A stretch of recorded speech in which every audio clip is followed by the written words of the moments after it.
would have died. Now that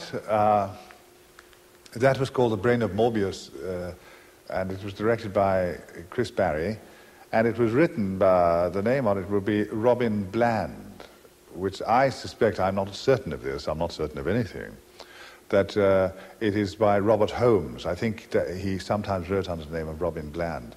It was a marvelous story, I thought, and those girls were very good. There were other things in it, you dedicated ones who have the tape will know. A marvelous performance from Philip Maddock, who was a very grand Welsh actor, very apocalyptic. I remember catching him reading a novel in Latin, which impressed me no end. But then I am easily impressed. And then there was a chap called Fay. That's right.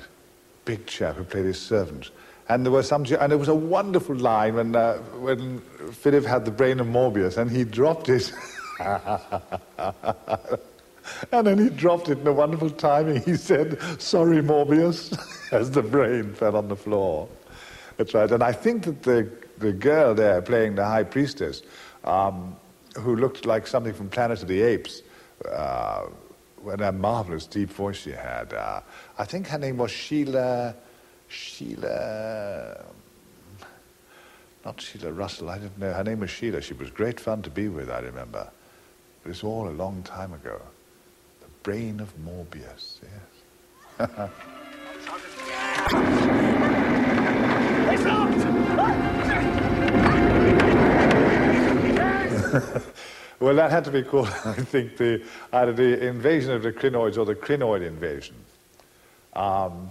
And because the soldiers were in it, looked rather drilled, it was probably directed by Dougie Camfield, that precision stuff there. And the villain was that silky Tony Beckley, who was very good at doing a sort of very menacing, delinquent, posh Cockney.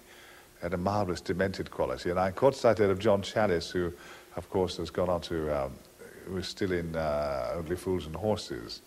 And somebody else who's now in Coronation Street, I noticed there.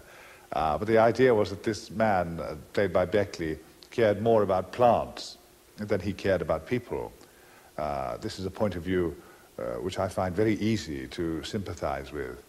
If I could get on with people as well as I can get on with plants, and I mean, I once had a fling with a chrysanth, actually, but if I could get on with people as I could get on with plants or cats, I'd really be a kind of, well, I suppose a Mother Teresa, but I can't. So I was rather sympathetic to Tony.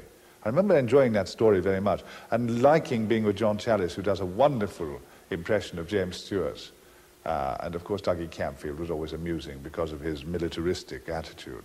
Let's have another one.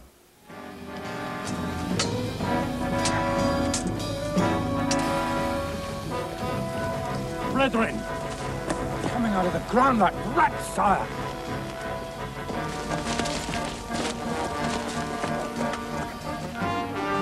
Back! Back to the palace!